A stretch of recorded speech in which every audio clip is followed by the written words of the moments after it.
अम, ये हमारा F5 का पहला लेसन है, एक्टिविटी बेस्ड कॉस्टिंग, जो थोड़ा बहुत आपने F2 में भी देखा हुआ है।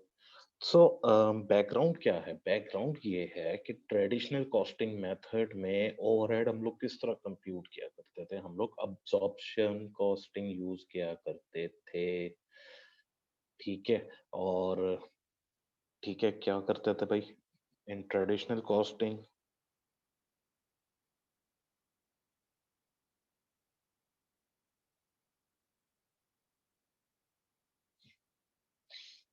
द मेथड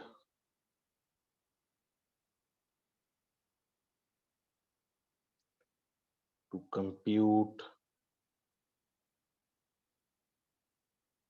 ओवरहेड वाज, क्या था जी?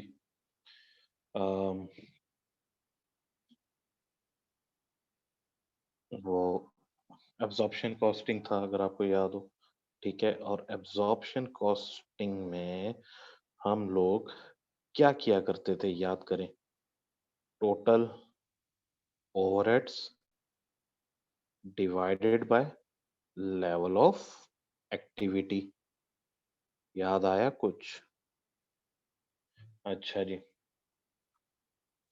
अब जो ये हमारी लेवल ऑफ एक्टिविटी होती थी, ये जो हमारी लेवल ऑफ एक्टिविटी होती थी, ये किस पे बेस किया करती थी?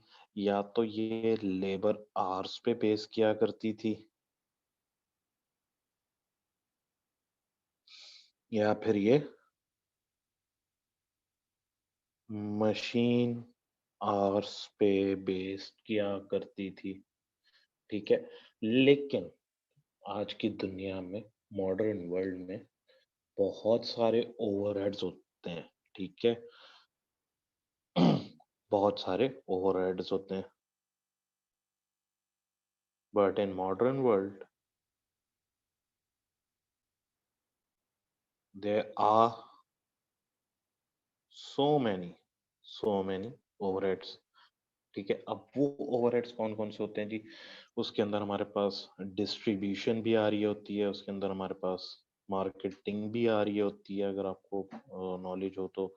डिस्ट्रीब्यूशन भी आ रही होती है, इसके अंदर मार्केटिंग भी आ रही होती है, सेटअप भी आ रही होती है, वगैरह वगैरह, ठीक है। अब इसकी वजह से क्या होता है, अनफेयर एलोकेशन हो जाती है ओवरहेड्स की। तो इसी वजह से एक नया मेथड लाया गया ओवरहेड्स कंप्यूट करने के लिए, और उस मेथड को हम क्या कहते हैं? एक्टिविटी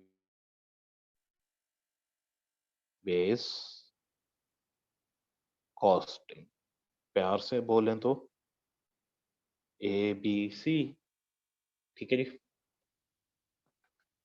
अच्छा जी। तो अब सवाल ये होता है भाई, ठीक है, आपने ये मेथड बता दिया कि ये नया मेथड जो है वो एक्टिविटी बेस्ड कॉस्टिंग होती है। तो एक्टिविटी बेस्ड कॉस्टिंग को अब थोड़ा सा क्या कर दें जी, डिस्क्राइब भी कर दें। तो एक्टिविटी बेस्ड कॉस्टिंग को डिस्क्राइब भी कर देते हैं। क्या है भाई? Activity based costing is the method of costing, क्या बोला मैंने? Activity based costing is the method of costing which involves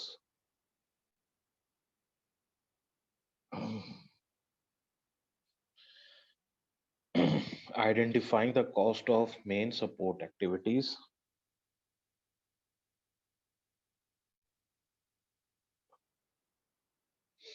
cost of main support activities, and the factors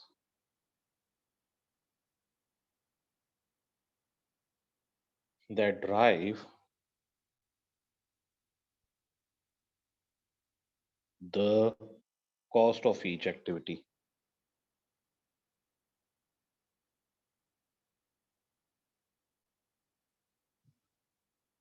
ठीक है जी।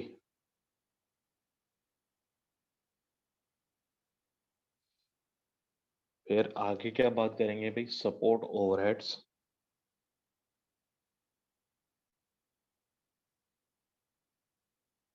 Overheads are charged to products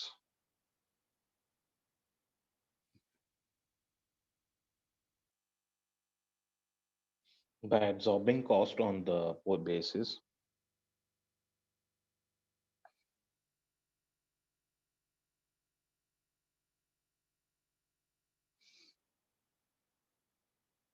on the basis of product usage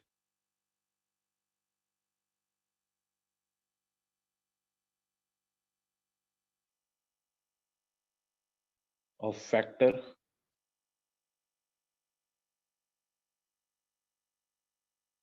deriving the overheads।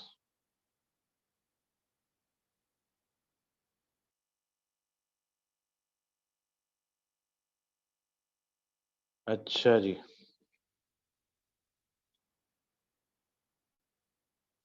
क्या मतलब हुआ, activity based costing method है जिसके अंदर क्या आता है, मेन सपोर्टिंग एक्टिविटीज होती हैं, ठीक है, और वो फैक्टर्स जिसकी वजह से वो कॉस्ट अराइज हो रही होती है, ठीक है। सपोर्ट ओवरहेड्स जो है फिर वो चार्ज होते हैं हर कॉस्ट को एब्जॉर्ब करते हुए ऑन द बेसिस के जी उनकी यूजेज बेसिस क्या है, ठीक है। सवाल ये है, अब बच्चा जो है, ठीक है सर, ये डेफिनेशन जो है वो समझ में तो आ गई है कि एक्टिविटी बेस्ड कॉस्टिंग जो है मेथड है जो कि आइडेंटिफाई करता है कि हमारी सपोर्टिंग एक्टिविटीज क्या है। जैसे कि जी अगर प्रोडक्शन है तो मशीनरी कॉस्ट, उसकी सेटअप कॉस्ट, उसकी आ गई, सपोर्टिंग एक्टिविटी आ गई, ठीक है। अब वो चार्ज होंगी जी, एब्जॉर्ब होंगी on the basis of product usage, कितनी यूज हो रही है। लेकिन सवाल मेरा बच्चे का भी आ जाता है कि why activity based costing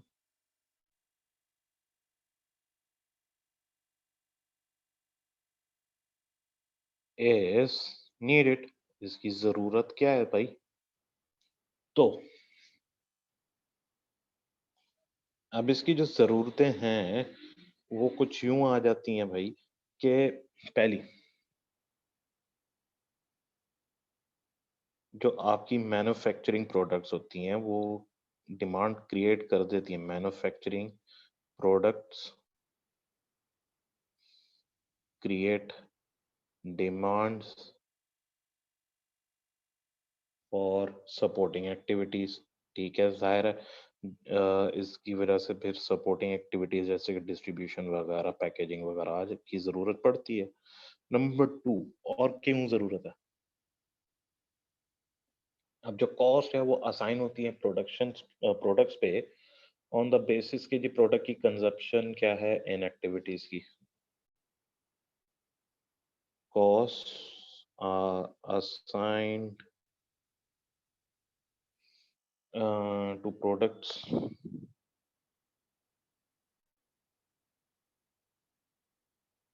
on the basis of the product consumption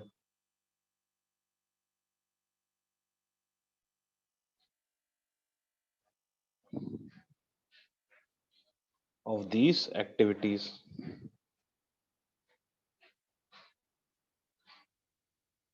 अच्छा, फिर और क्या जरूरत पड़ सकती है भाई। नंबर थ्री, एक्टिविटीज जैसे कि material handling, ordering, machinery assembling, product जो है वो इस एक्टिविटी बेस्ड कॉस्टिंग की जरूरत इनकी वजह से भी पड़ सकती है, ठीक है।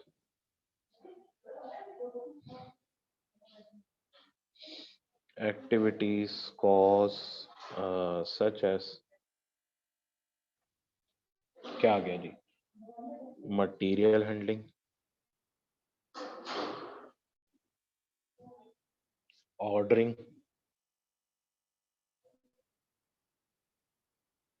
असेंबली, प्रोडक्शन,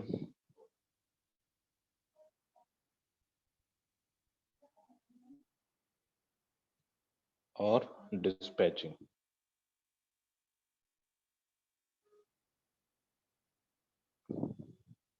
ठीक है जी। अब ये इसकी वजह से हमें जरूरत पड़ सकती है। ठीक है जी। अब अगला सवाल, अब अगला जो पॉइंट इसमें बनता है हमारा, वो ये बनता है कि स्टेप्स क्या हैं, steps of activity based costing.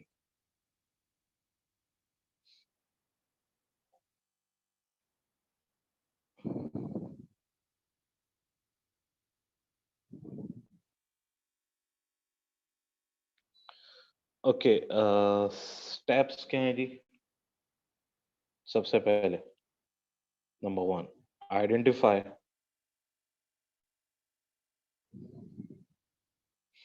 Organisations,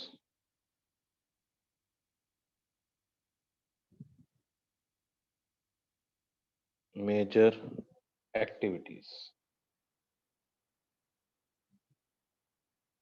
number two, use cost allocation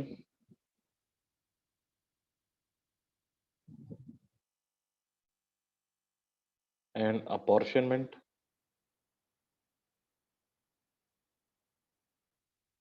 methods to charge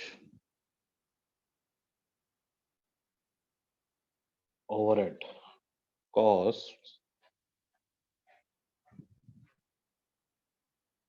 to each of these activities.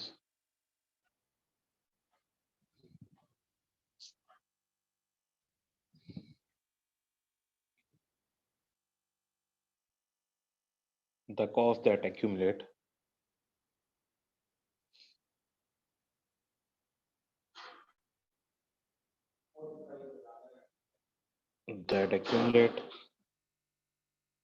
for each cost activity.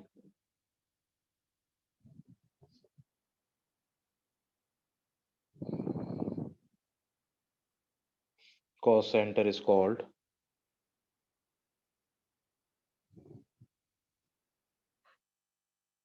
cost pool.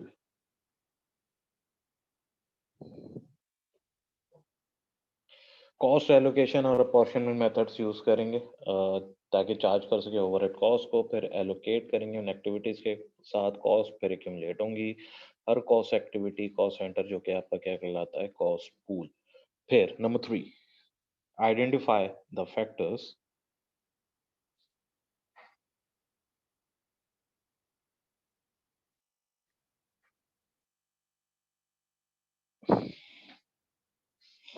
which determine the size of the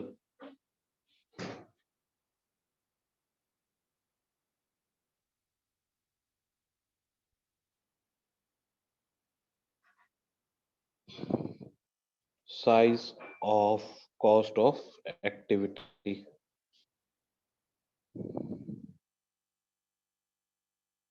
identify करेंगे उन factors को जो कि तय करेंगे आपके size of cost of activity को। Number four, क्या करेंगे जी, हर कॉस्ट पूल के लिए कैलकुलेट करेंगे absorption rate per unit cost driver का।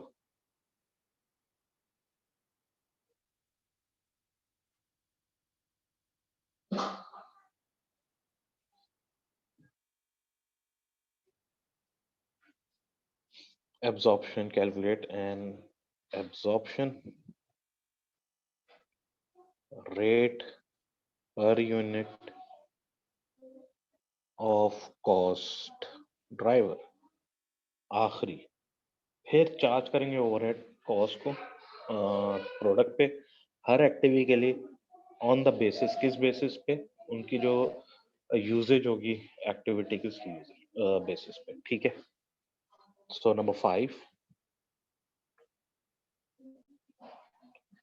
charge overhead costs to product for each activity on the basis of their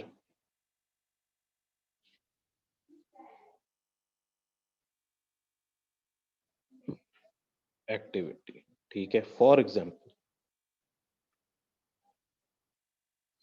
अब यहाँ पे मेरी फिर एक एग्जाम्पल आ जाती है, सो वो एग्जाम्पल हम लोग यूज करते हैं।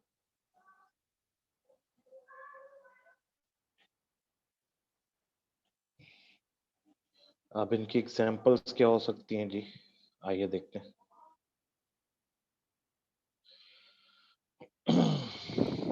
कॉस्ट पूल क्या होगा हमारा और उसका कॉस्ट ड्राइवर क्या होगा, देखते हैं। कॉस्ट पूल, कॉस्ट ड्राइवर,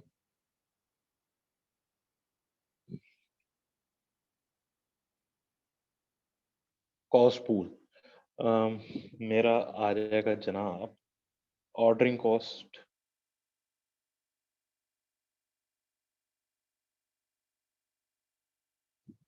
जिसको आप कहोगे हैंडलिंग कस्टमर ऑर्डर, या फिर आप कह लोगे हैंडलिंग कस्टमर ऑर्डर। इसका क्या होगा, ड्राइवर क्या होगा, नंबर ऑफ ऑर्डर्स, ठीक है। मटेरियल हैंडलिंग कॉस्ट,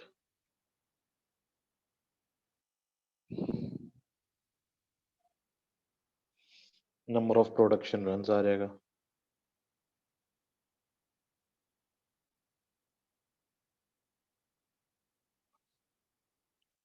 अच्छा जी, मशीन सेटअप कॉस्ट, अगला मेरा कॉस्ट पूल आ जाएगा मशीन सेटअप कॉस्ट, और इस पे मेरे क्या आ जाएगा, नंबर ऑफ मशीन सेटअप्स, ठीक है। Machine operating cost,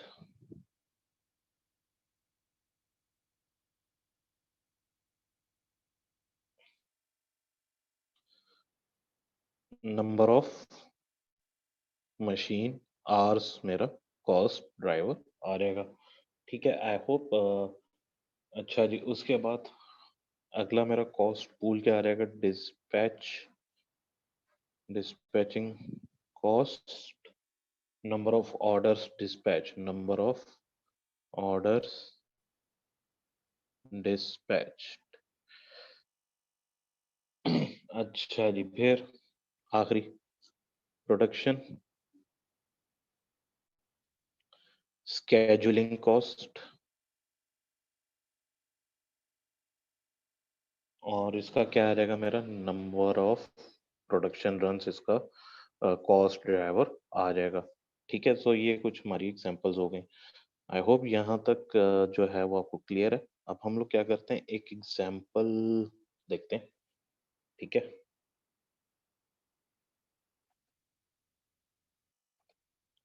Okay, now the example. Zozo company manufacture four products A, B, C, D. Output and cost data for the period ended are as follows. Output units, we have four products. A, अच्छा, output and cost data क्या है? Output units है A, 10 के A के 10, B के 10, professionals 2255. Material cost per unit 2080, 2080. Direct labor hours per unit 1313, और मश अच्छा जी, अब नीचे है जरा, direct labour cost per hour कह रहा है, ये एक्चुअली में है $5 पर आवर, ठीक है। Short run variable cost 3080, setup cost 10920 यानी कि 10,920, expected dating and scheduling cost 91, material handling cost 77, total है 30,800। हमें यूनिट कॉस्ट बतानी है हर एक्टिविटी के एब्जॉर्प्शन कॉस्टिंग जो है वो एब्जॉर्ब करेंगे on the basis of direct labour hours. तो आइए अब इसका सॉल्यूशन करते हैं। सबसे पहले हम लोग क्या करेंगे, हम लोग जो है वो एब्जॉर्प्शन कॉस्टिंग यानी कि एब्जॉर्प्शन कॉस्टिंग पे करते हैं जनाब।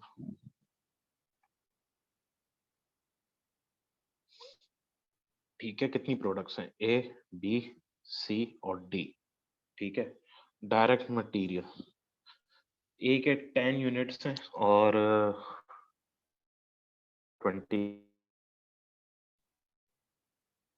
इसी तरह बी के 10 यूनिट्स हैं, 80 का 8 है, एक एक है, 800 आ जाएगा। सी के 100 है, 20 का एक है, 2000। डी के 100 है, 80 का एक है, 8000। ठीक है। डायरेक्ट लेबर कितने का है, 50 का।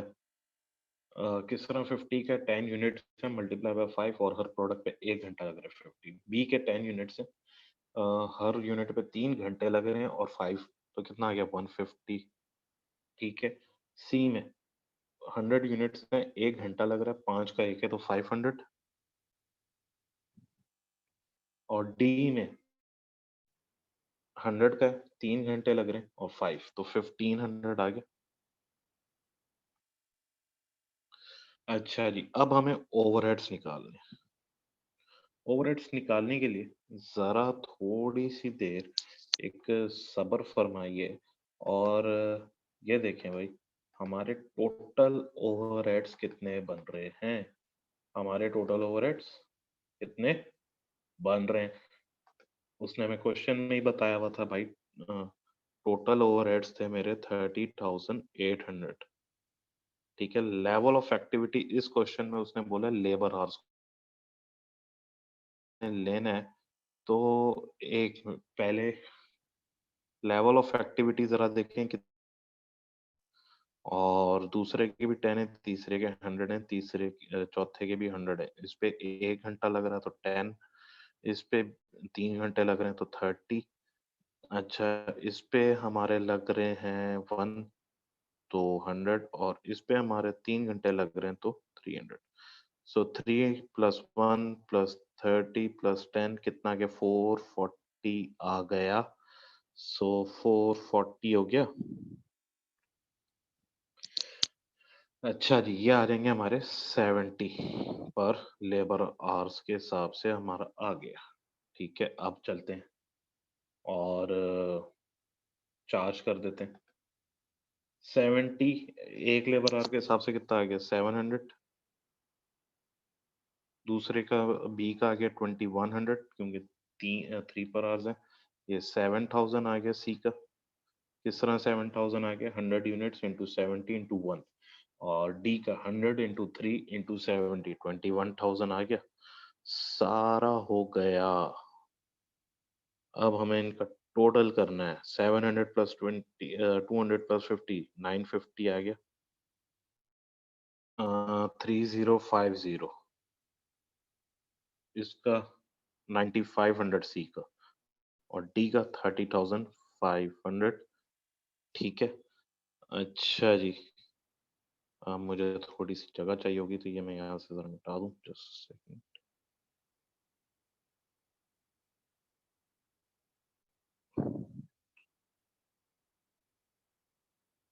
राइट, मिट गया भाई। अब आ जाए आखिरी चीज, यूनिट्स कितने बनाए, यूनिट्स प्रोड्यूस्ड 10 10 100 100। ठीक है, कॉस्ट पर यूनिट कितनी आ गई,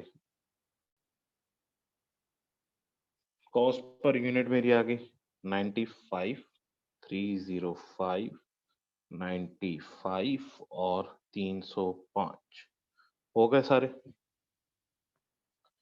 अब आई होप यहाँ तक आपको जो है वो क्लियर है, ऑप्शन कॉस्टिंग तक। ठीक है, अब हम लोग क्या करेंगे जी, अब हम लोग करेंगे ABC के हिसाब से।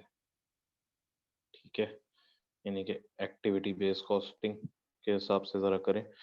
एक्टिविटी बेस्ड कॉस्टिंग अगर हम लोग करने बैठे हैं तो हमारा डायरेक्ट मटेरियल, एक मिनट, कितनी प्रोडक्ट्स थी, ए, बी, सी और डी। अच्छा जी, डायरेक्ट मटेरियल कॉपी पेस्ट 200, 800, 2000 और 8000। अच्छा जी, डायरेक्ट लेबर क्या करेंगे जी, 50, 150, 500 और 1500। अच्छा जी, अब वर्किंग्स करते हैं ज़रा हम लोग। यहाँ छोटी सी एक वर्किंग कर लेते हैं इधर। सबसे पहले मेरा क्या था यहाँ पे, variable, short run variable overhead, ठीक है। क्या था, 3080 था। अच्छा जी। और ये मशीन लेबर आवर्स की बेसिस, सॉरी मशीन आवर्स की बेसिस पे मशीन और लेबर इत्तेफाक से सेम है, तो 7 पर मशीन आवर आ गया। उसके बाद नेक्स्ट मेरा है एक्सपेडिटिंग एंड स्केड्यूलिंग कॉस्ट का। सॉरी, नेक्स्ट मेरा है setup cost. Setup cost 10920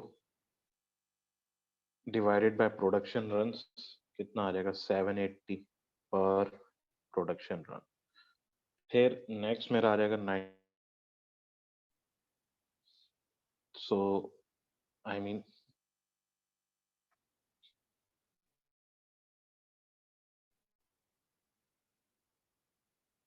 material handling, expediting and scheduling cost आ गया, शॉर्ट रन वेरिएबल और आ गया, सेटअप कॉस्ट आ गया। अब एक्सपेडिटिंग एंड स्केड्यूलिंग कॉस्ट का आ गया हमारा 9100 डिवाइडेड बाय 14, कितना हो गया, 650 पर प्रोडक्शन रन। फिर लास्ट नॉट द लीस्ट मेरा आ गया material handling cost. Material handling cost का मेरा आ गया 7700 डिवाइडेड बाय 14, कितना आ गया, 550 पर प्रोडक्शन रन।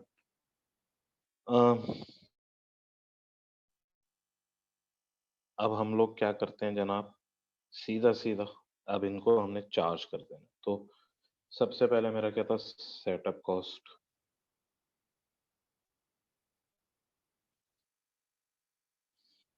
एक के कितने प्रोडक्शन रन थे, अह, यार पहले क्या कर लें, शॉर्ट रन वेरिएबल ओवरहेड, ठीक है। 7 के हिसाब से 10 यूनिट है, 7 × 1 × 10 कितना आ गया, 70 आ गया। फिर 7 × 100 × 3 210 आ गया। फिर 7 × 1 × 100 700 आ गया। और फाइनली 100 × 1 × 7 2100 आ गया, ठीक है। उसके बाद सेटअप कॉस्ट, सेटअप कॉस्ट 780 × 2, ए और बी का सेम आ गया 15। फिर 780 × 5 3900 सी और डी का सेम आ गया। आगे चलते हैं, एक्सपेडिटिंग एंड स्केड्यूलिंग कॉस्ट मेरा आ जाएगा कितना जी, 650 मल्टीप्लाई बाय 2, क्योंकि इसका भी 100 1300 3250 और 325। फिर फाइनली मटेरियल हैंडलिंग कॉस्ट जो है मेरा 550 material handling cost, 550 multiply by 2 1100। फिर 2750, फिर 2750, ठीक है। 4280, 5120, 13100 और 21500। हो गया जनाब, यस हो गया, ठीक है। आई होप दोनों एग्जांपल्स क्लियर हैं। अब फाइनली हम लोग क्या करते हैं, कुछ एडवांटेजेस और कुछ डिसएडवांटेजेस देख लेते हैं एबीसी की। पहले एडवांटेजेस देखें अगर, तो क्या हो रहेंगे, it provides reliable cost estimate. आपको ये रिलायबल कॉस्ट एस्टीमेट दे देता है। ये आपने देख ही लिया है कि ओवरहेड में और एबीसी में कितना लंबा फर्क आ रहा है। फिर number 2, It establish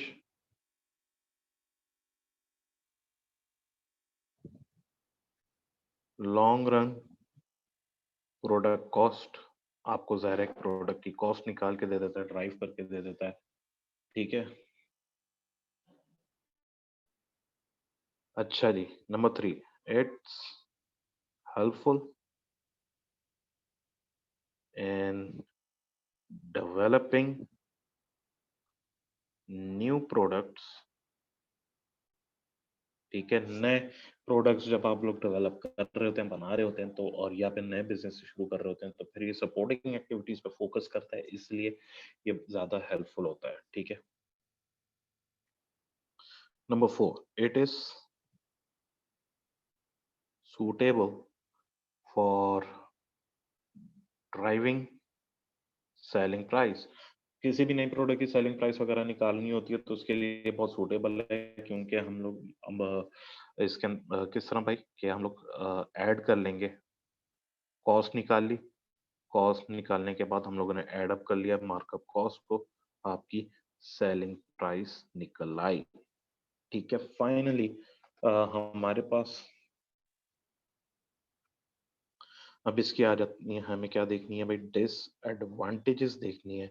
so disadvantages देखने के लिए भाई, पहला, इट इज कॉस्टली, इसको भाई इम्प्लीमेंट करना जो है वो एक कॉस्टली प्रोसीजर है, ठीक है।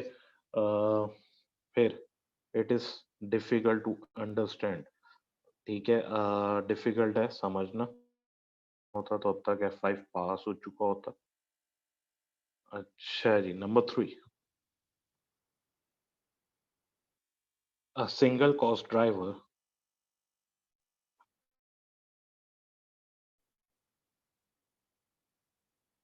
may not explain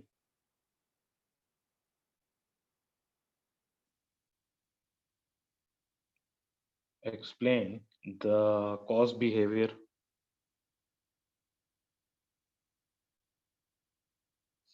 of all सारे आइटम्स के कॉस्ट बिहेवियर्स को नहीं समझ सकता।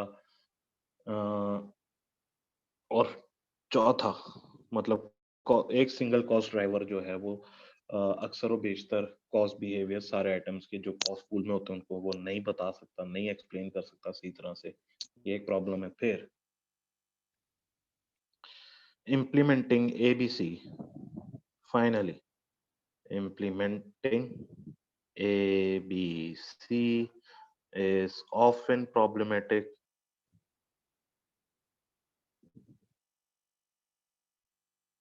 due to problems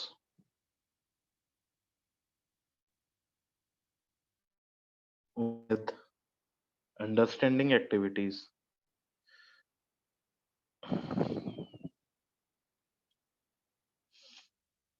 and their costs, ठीक है।